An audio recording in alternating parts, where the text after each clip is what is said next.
We know that children learn from television. The question is, what are they learning? My name is Rosemary Trulio, and I'm the Vice President for Education and Research for Sesame Workshop. Middle-income families and professional families, their children are exposed to lots of rich language, and they're always talking to their children. They're always describing things to their children. But the same things were not happening with low-income families, and they weren't surrounded by that rich language.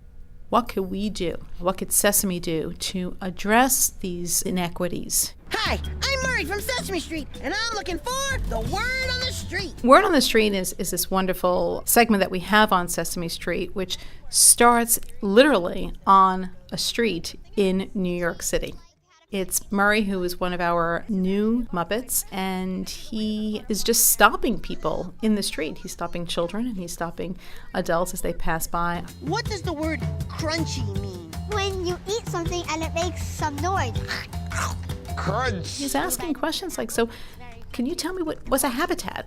Or can you tell me what is metamorphosis? What is metamorphosis? Metamorphosis is a series of changes that something goes to become something else. To change, like when the caterpillar changes into the butterfly. What's an octagon? What's an amphibian? These are big words. Exquisite, crunchy, concentrate. We're trying to increase children's vocabulary. For the past 3 years, we've been focusing on math words. What is a hexagon? As another example of an income gap, looking at the math skills of low-income children and middle-income children, they might be able to solve the problem pretty much the same way, but when you ask a low-income child, tell me how you solve the problem, they don't have the language, they don't have the words. We want to give the children these words. Hexagon. That's the Word on the Street. We know that children can learn from television, but the other thing that we do know is that television alone can't make a difference.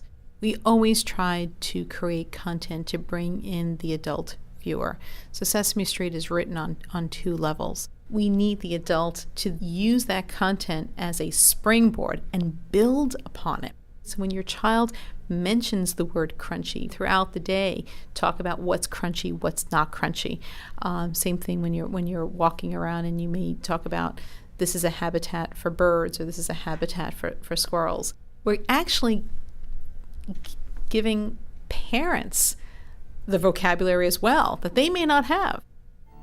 You can be your child's first teacher. That's the